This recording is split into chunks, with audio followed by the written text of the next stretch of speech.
J'ai vu, il y a beaucoup de femmes qui ont été blessées dans leur amour propre.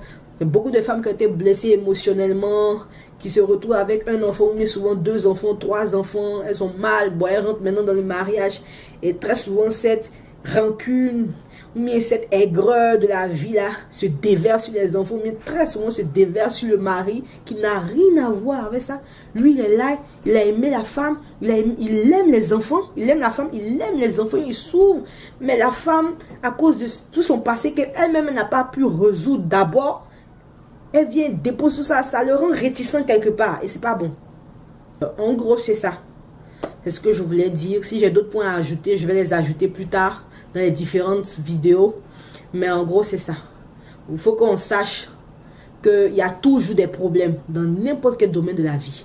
Mais le mariage est une institution divine. C'est une plateforme que Dieu nous donne. Que nous soyons hommes, que nous soyons un homme ou que nous soyons une femme. C'est une plateforme que Dieu nous donne pour pouvoir nous auto-évaluer et nous auto-discipliner. Au travers de notre mari, au travers de ce que notre mari nous apporte, au travers de ce que notre femme nous apporte, nous pouvons grandir, nous pouvons vivre pleinement comme Dieu le souhaite. Donc, quelque part, il faut que Dieu soit le troisième lien, ce lien fort qui relie l'homme et la femme. Et quand je dis Dieu doit être le troisième lien, ça veut dire que quand ça ne va pas entre l'homme et la femme, vous devez vous rappeler qu'il y a un troisième lien. Il y a un lien de pardon qui doit être là. Il y a un lien d'amour qui doit être là. Il y a un lien de joie, de paix qui doit être là. Il y a un lien de protection qui doit être là. Qui doit vous souder les uns les autres. La vie en tant que telle, elle n'est pas facile. Il y a des hauts, il y a des bas. Mais c'est ce qui constitue la vie.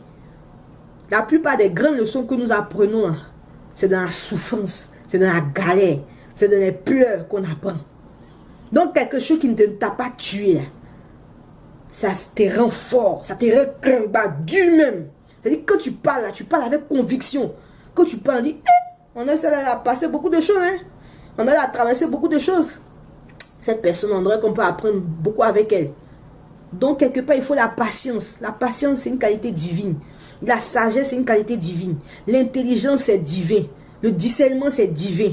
Donc, quelque part, quand tu souffres, quand ça ne va pas là, quand tu te remets à Dieu, qui est le troisième lien dans le mariage, et qui est ton deuxième lien quand tu es célibataire, quand tu te remets à Dieu, quelque part, tu apprends beaucoup. Donc, pourquoi se divorcer?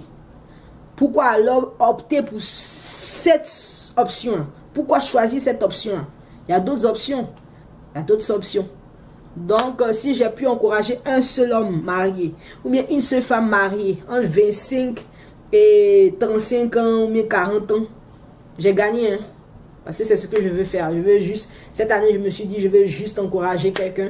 Je veux juste encourager quelqu'un à bien faire dans son mariage. Ça ne sera pas facile.